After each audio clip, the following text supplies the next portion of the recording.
চাল নিয়ে চলছে চালবাজি, তার ড্রাইভিং সিটে মিল মালিকরা। অবৈধ মজুদের পাহাড় বড় বড় মিলগুলোতে, সবকিছুই হচ্ছে চোখের সামনে, অথচ এই বিষয়ে নীরব ভূমিকায় সরকারি সংস্থাগুলো। এতে একদিকে কৃষক পায় না ন্যায্য দাম, অন্যদিকে সাধারণ মানুষকে চাল কিনতে হচ্ছে চড়া দামে। বিস্তারিত থাকছে আমার করা একটি প্রতিবেদনে। জীবন যেখানে যুদ্ধ, একমুঠো ভাতও সেই যুদ্ধের অনিবার্য অনুষঙ্গ। ভাতের জন্যই ষাটোর্ধ্ব বয়সেও মোহাম্মদ গিয়াসউদ্দিনের কাঁধে ভারী বোঝা। আমরা যে চাল খাই এই চাল 75 টাকা কেজি, আমার 500 টাকার নোট বাঙালি নাই, কি খাবো? গত 5 বছরে দেশের বাজারে চালের দাম বেড়েছে কেজিতে অন্তত 20 টাকা। বিশ্ববাজারে যখন চালের দাম কমছে, তখন দেশের বাজারে উল্টো স্রোত। কৃষি সম্প্রসারণ অধিদপ্তরের তথ্য বলছে, দেশে প্রতি মৌসুমে ধান উৎপাদনের রেকর্ড হচ্ছে, কিন্তু বাজারে এর কেন প্রভাব নেই? চালের দাম না কমার কারণ জানতে চাইলে মিরপুরের বিক্রেতারা অভিযোগের আঙুল তোলেন কিছু কর্পোরেট প্রতিষ্ঠান ও মিল মালিকদের দিকে। কর্পোরেট কোম্পানি হাজার টাকা দিয়ে লোন নিয়ে ওরা কিনে ওরাই বাড়ায়। কর্পোরেট আইসা যেমন আরো বাজার চাঙ্গা রাখে সবসময়, মানে ইন্ডিয়া অফ হইলে আমাদের বাংলাদেশি কোম্পানিগুলি সব চাল বাড়ায় দেয়। গাজীপুরে টঙ্গী বাজারের পাইকাররাও বলছেন একই কথা। যারা যারা বড় মিলা তারা একটু অনেক ধান স্টক করে পরে আর কি বাজার একটু দাম বাড়ায়। চাঁপাইনবাবগঞ্জ, কুষ্টিয়া, দিনাজপুর, নওগাঁ, মানে এগুলা ঘুরলে যত মিলার আছে সবারই স্টক আছে। ঢাকার খুচরা ও পাইকারি বিক্রেতারা যেসব প্রতিষ্ঠানের বিরুদ্ধে অভিযোগ তুলেছেন, তাদের বেশিরভাগই উত্তরাঞ্চল কেন্দ্রিক, এবং তাদের মধ্যে বেশ কয়েকটি প্রতিষ্ঠান পরিচালিত হয় চাঁপাইনবাবগঞ্জ জেলা থেকে, এবং দেশের ধান উৎপাদনে অন্যতম জেলাও এটি। তাই এসব অভিযোগের সত্যতা যাচাই এবং কৃষকদের পরিস্থিতি জানতে আমরা যাব চাঁপাইনবাবগঞ্জ। উর্বর মাটির অঞ্চল চাঁপাইনবাবগঞ্জ। এখানকার বেশিরভাগ কৃষকই যেন মিল মালিকদের জাতাকলে পিষ্ট হচ্ছে বছরের পর বছর। চারা থেকে পরিপক্ক ফসল পেতে পার করতে হয় নানা ধাপ। প্রতিটি পর্যায়ে টাকা খসে কৃষকের পকেট থেকে। এই বছর বর্তমান আমার 1300-1350 টাকা ধান ঘরে পড়েছে জমিতে। ফসল উঠলি তো লোন আবার পরিশোধ করতে করা লাগবে, এখন যে 10 দিন রাখবে এটাও সুযোগ নাই, আবার বিক্রি করতে হয়েছে।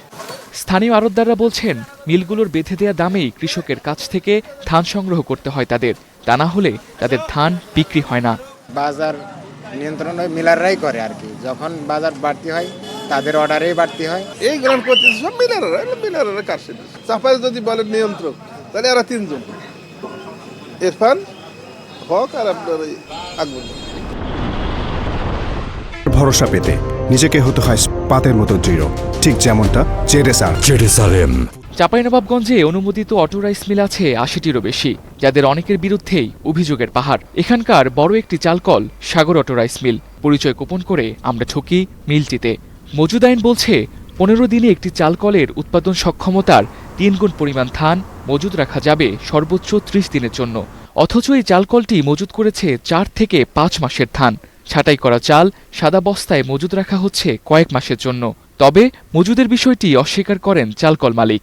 এটা হচ্ছে সম্পূর্ণ ভিত্তিহীন। চাউল এই যে অনেক সময় বিক্রির ওপর এদিক আর ওদিক হতে পারে। কিন্তু ব্যবস্থাপনায় থাকা এই কর্মকর্তা স্বীকার করলেন, দীর্ঘদিন ধরেই ধান চাল মজুদ রাখার কথা। এক সিজনের আরেক সিজন চালা পর্যন্ত আপনাকে রাখতে তো হবে, এক সিজনের ধান ওঠা পর্যন্ত আরেক সিজন চলতে হবে না। আরেকটি বড় চালকল মুজাম্মেল অটো রাইস মিল। এখানে 16টিরও বেশি গোদামে দেখা যায় ধানের অস্বাভাবিক মজুদ। যথারীতি অভিযোগ অস্বীকার কর্তৃপক্ষের। এটার অভিযোগের সত্যতার কোনো প্রমাণ নাই, কে তথ্য দিলে আমি বলতে পারি না। একদিকে ধানের ন্যায্য দাম পাচ্ছে না কৃষক, অন্যদিকে ক্ষতিগ্রস্ত হচ্ছে ছোট ব্যবসায়ীরাও। মিল মালিকরা যে অস্বাভাবিক ধান চাল মজুত করে মার্কেটে একচেটিয়া রাজত্ব করছে, তার প্রমাণ পেয়েছি আমরা চাঁপাইনবাবগঞ্জে। তবে এসব নিয়ন্ত্রণ করার দায়িত্ব যে সকল সরকারি দপ্তরের, কি করছে তারা, সেটাই জানবো আমরা। জেলার খাদ্য নিয়ন্ত্রকের কাছে চালের অবৈধ মজুদের বিষয়টি জানতে চাইলে তিনি বলেন, বিষয়টি খতিয়ে দেখে তারা ব্যবস্থা নেবেন। এই বিষয়ে আমাদের কাছে ইনফরমেশন নেই, আপনারা ইনফরমেশন দিলেন, আমরা অবশ্যই ব্যবস্থা নেব ভাই। ঢাকার খাদ্য অধিদপ্তরে ধান চাল মজুতদারদের বিষয়ে জানতে চাইলে কিছুটা মিল মালিকদের প্রতি সহানুভূতির সুর কর্মকর্তাদের মুখে। তখন ও সারা বছর সাপ্লাই চেইনটাকে অ্যাক্টিভ রাখবে। আর আপনি এদের কথা বললেন, এসিআই তারপর হচ্ছে বসুন্ধরা বা এই ধরনের যারা আরো বড় বড় বিজনেস এসিআই করে, আর মানে চালের বিজনেস যারা কর্পোরেট বিজনেস যারা করে তারাও তো আরো বেশি থাকে। মাঠের ধান চাল হয়ে ভোক্তার হাতে পৌঁছানোর যে গল্প, তার দখল এখন মিল মালিকদের হাতে। এতে একদিকে ক্ষতিগ্রস্ত কৃষক, অন্যদিকে পকেট কাটা যাচ্ছে ভোক্তাদের। Tamsid Ahmed, star news.